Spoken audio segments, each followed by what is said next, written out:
influencer boxing really saved boxing, because boxing had this #1 problem where we would not see the fights that we wanted to see. And it seemed like in influencer boxing, we got to see these mega fights, two guys put everything on the line. But it seems that Jake Paul has really changed the game for the better and for the worse. There has been a lot of things that he has done for influencer boxing and set a new standard for influencer boxing that really helped change things. But Jake Paul was really the first person to implement that old boxing tradition where, you start with an easy opponent and get harder and harder as the test progressed. And I think that this change really hurt influencer boxing, because as we saw, KSI copy that same thing, trying to get, bad opponents and trying to get better and better with each fight, which overall led to us never getting the KSI and Jake Paul fight. And every day it seems like that this fight is farther and farther away from being made. Now, whose fault is it? I see people blaming KSI, claiming that he has ducked Jake Paul. I've seen people also blame Jake Paul and say, well, Jake is ducking KSI. Jake doesn't want to fight KSI, and KSI is down to fight anytime. But I'm here to tell you guys the 100% honest answer of whose fault it is, and it is both of them. Both of these guys are ducking each other, and it is time for the fan bases to take responsibility and stop blindly dick riding these influencers, and then maybe we'll get this fight done. But I'm gonna break down,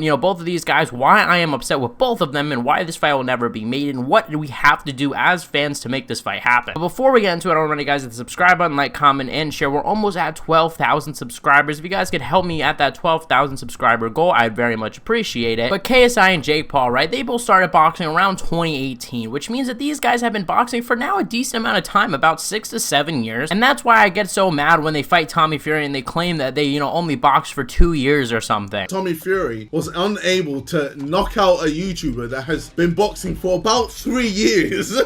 Like, no, these guys have been training for 7 years. With the money that they have, they be training with some of the best professionals in the world, some of the best strength and conditioning trainers in the world. Stop letting these guys fool you. They're not YouTubers. They're actual really good fighters, really good boxers, and they could actually fight a lot of low-level competition. I'm not saying they can make it to the highest level, but where they are in their career, if you put them against any guy that's been boxing for 7 years, they most likely will do very well against them, if not beat them. And I get that Tommy Fury definitely has an advantage over Jake Paul and KSI, but still, I'm just sick of the Tommy Fury hate, guys. Both these guys are legit, so let's first of all take them as fighters. They want to be respected as fighters, so let's actually take them with respect and hold them accountable. I mean, let's look at Jake Paul. First of all, this guy just announced a fight, and I forgot the name of the opponent. I'm gonna have to stop the video and look at the guy's name. Alright, Jake Paul is going to be fighting Ryan Borland on March 2nd in the co-main event to that Amanda Serrano fight that's going on in Puerto Rico. And Ryan Borland, right? I mean, look, first of all, the guy has a good record, 17-2. You might look at the record and say, well, Jack, you know what? This is actually not a bad opponent. Like, why are you hating on Jake? Well, it's when you start to look, because not only did this guy pick a 17-2, let's face it, bum, because if you watch him fight, the guy isn't very good at fighting. Jake Paul will most likely be able to beat him, just like how he beat Andre August, and Andre August also looked very bad as well. Not only does Jake have to fight a bum, Jake is fighting a bum that has to go up about 15 pounds in weight, because yes, this guy normally fights at 170, and Jake Paul's fights are usually at 185 to 190. So not only does he have to fight a bum, now he has to go up in weight, and Jake has a size advantage. And you might be like, well, Jack, okay, fine, it's just a size advantage. That's not the only thing. This is now the second time where Jake's management has looked for a guy that has had low activity for the past few years. In the last 6 years, Ryan Borland has had one fight, and I'm not joking, he had one fight. Not only do you have to fight a bum, you have to fight a bum that's coming up 10 to 20 pounds. And not only do you have to fight a bum that's coming up 10 to 20 pounds, you have to fight a bum that is extremely inactive and has only fought one time in 6 years. Like, how insecure is Jake Paul? Like, I know that Tommy Fury loss, had him break down. My legs were weak going into the fight. I think I cut the weight improperly in such like a 7-week camp. Normally we do like 12-week camps because I'm behind the 8 ball. I gotta catch up to these guys. I gotta be extra sharp.